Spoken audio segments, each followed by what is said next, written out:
যদি আরেক জন্ম আমি পাইব, সে জন্মে তোমাকেই চাইব। ঢাকা বিশ্ববিদ্যালয়ে অনেকের স্বপ্ন থাকে, কিন্তু আমাদের বাংলাদেশের প্রেক্ষাপটে ঢাকা বিশ্ববিদ্যালয়ের বাস্তবতা হচ্ছে ঢাকা বিশ্ববিদ্যালয়ের জীবনে একবারই ফর্ম তোলা যায় এবং জীবনে একবারই পরীক্ষা দেওয়া যায়, কারণ ঢাকা বিশ্ববিদ্যালয়ে কোনো সেকেন্ড টাইম নেই। এখন তোমাদের স্বপ্ন ভাইয়া ঢাকা বিশ্ববিদ্যালয়, এই ঢাকা বিশ্ববিদ্যালয়ের স্বপ্ন পূরণ করার জন্য তোমার হাতে সময় রয়েছে এবং সুযোগ রয়েছে। এই সুযোগটা তোমাকে কাজে লাগাতে হবে। এই সুযোগ তুমি যদি একবার হাতছাড়া করে ফেলো, তাহলে পরবর্তীতে তুমি আর ঢাকা বিশ্ববিদ্যালয়কে, তোমার যে স্বপ্ন, এই স্বপ্নকে তুমি আর খুঁজে পাবে না। অর্থাৎ তোমার হাতে যেহেতু সময় আছে, এই সময়টা তোমাকে কাজে লাগাতে হবে। আমি বলছি না ঢাকা বিশ্ববিদ্যালয়ের জীবনে সবকিছু।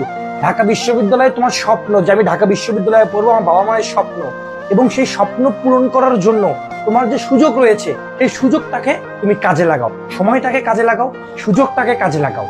এসএসসি 25, কিছুদিন পরে এসএসসি পরীক্ষা, তারপরে তুমি তোমার অ্যাডমিশনে চলে আসবা এবং এই অ্যাডমিশনে এসেই তুমি তোমার ঢাকা বিশ্ববিদ্যালয় এবং অন্যান্য বিশ্ববিদ্যালয়ে ভর্তি প্রস্তুতি শুরু করবা। তোমার স্বপ্ন যদি হয় ঢাকা বিশ্ববিদ্যালয়, এই ঢাকা বিশ্ববিদ্যালয়ের স্বপ্ন পূরণ করার জন্য দুইটা জিনিস প্রয়োজন। একটা হচ্ছে সঠিক গাইডলাইন প্রয়োজন, দুই হচ্ছে তোমার পরিশ্রম করার মানসিকতা প্রয়োজন। এই দুইটা মিলিয়ে তুমি ঢাকা বিশ্ববিদ্যালয়ে ইনশাল্লাহ ভালো করবে।